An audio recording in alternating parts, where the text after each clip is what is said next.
आप देख रहे हैं सी न्यूज भारत में गौरी आपके साथ।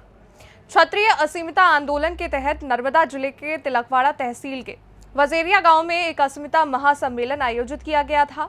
इस सम्मेलन में नर्मदा जिले के प्रत्येक गांव के क्षत्रिय समाज के क्षत्रिय युवा, महिलाएं और कार्यकर्ता मौजूद रहे। मुख्य वक्ता राजशेखर ने उपस्थित लोगों से भाजपा के खिलाफ वोट करने का आग्रह किया। क्षत्रिय समुदाय की ओर से पिछले काफी समय से पुरुषोत्तम रूपाला के खिलाफ विरोध प्रदर्शन हो रहा है। नर्मदा जिले के वजेरिया में राजपूत संकलन समिति द्वारा क्षत्रिय अस्मिता सम्मेलन का आयोजन किया गया था। वहीं इस कार्यक्रम में राजपूत क्षत्रिय समाज के साथ मुस्लिम गरासिया समुदाय के के आवेदन शामिल हुए। इस सम्मेलन में क्षत्रिय समाज के आगेवानों ने भाजपा को वोट न देने की अपील की। नेताओं ने कहा कि क्षत्रिय समाज ने अनुशासित तरीके से अपनी मांगों को सरकार तक पहुंचाने का प्रयास किया, लेकिन सरकार उनकी आवाज पर ध्यान नहीं दे रही है, इसलिए मजबूर होकर क्षत्रिय अस्मिता सम्मेलन आयोजित करने के लिए जरूरत पड़ी। इस सम्मेलन के बाद राजपूत समाज से आए सभी लोगों ने शपथ ली। गुजरातना तमाम जिल्लाओं में आ रीते क्षत्रिय अस्मिता सम्मेलन आयोजन थई रह्युं छे। छेल्ला घणा दिवसों मांग एक हती टिकિટ रद्द करवानी, ना करी, चेलेन्ज कर्युं क्षत्रियोने એટલે क्षत्रियो मैदान અને મતદાનનું બહિષ્કાર ભાજપાનું બહિષ્કાર કર્યું। અને આજે જે આયોજન છે આપે જોયું હજારોની લાખોની સંખ્યામાં જનમેદની અહીંયા ભેગી, તો આપ આક્રોશ જોઈ શકો છો। એટલે આ અમે સુનિશ્ચિત કર્યું છે માત્ર ગુજરાત નહીં, આખા ભારત વર્ષમાં ભાજપાને અમે સત્તામાં નહીં આવવા દઈએ। અમે ક્ષત્રિય છીએ અને પાછા કરણી સેનાવાળા છીએ। આખા ભારત દેશમાં 24 રાજ્યોમાં અમે ફેલાયેલા છીએ। એટલે જે આ માતૃશક્તિનું જે અપમાન થયું અને જે સાપો હવામાં ઉછાળવામાં આવ્યો એ આખા ભારત વર્ષમાં ફેલાઈ ગયું છે। અને સમાજ માટે માન સન્માન અને સ્વાભિમાનથી મોટું કંઈ હોતો જ નથી। એટલે આ સમાજ હવે આક્રોશિત છે, બૂથ લેવલની તૈયારી કરી ચૂક્યો છે અને ગુજરાતની 25 સીટો ઉપર આ ભાજપાના વિરોધમાં મતદાન કરાવશે અને આખા ભારત વર્ષમાં કરણી સેના આના માટે તૈયાર થઈ ચૂકી છે।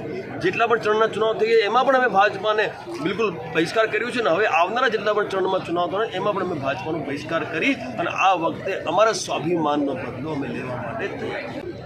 આને હું સંમેલન નહીં પરંતુ એક લડાઈ, એક જંગની રણનીતિ માટેનું મેદાન કહીશ। કારણ કે જ્યારે ધર્મ ઉપર, જ્યારે ધર્મની નારી ઉપર પ્રશ્નો થયા છે, અપમાન થયા છે, ત્યારે ધર્મનું રક્ષણ કરવા માટે સૌપ્રથમ ક્ષત્રિયો બહાર આવ્યા છે ને એમની સાથે બ્રાહ્મણ સમાજ અને એની સાથે અઢાડે વર્ણ બહાર નીકળ્યા છે।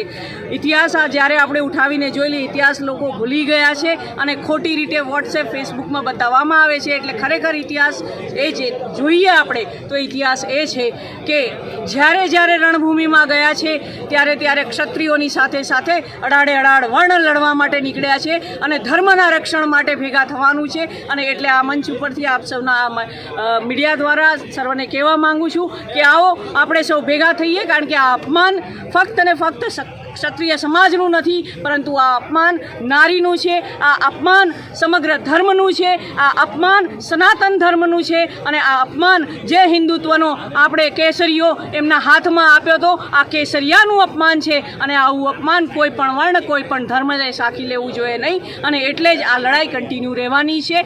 2024 તો ઝાંખી છે, 26, 27, 28 ઘણા એટલાક વર્ષો ગણી લો, આ લડાઈ હજુ બાકી છે। એક તાલુકા દીઠ અમારા સમગ્ર ક્ષત્રિય સંગઠનો અને આ જ્યારે રૂપાલા વિવાદને લઈને જ્યારે માન સ્વમાનની લડાઈ ઇતિહાસમાં પ્રથમવાર ક્ષત્રિય સમાજ સાથે 18 વર્ણ પોતાનું સમર્થન જાહેર કરતા હોય, એટલે હવે અમારું 26 રૂપાલામાંથી 25 રૂપાલા ટાર્ગેટ છે।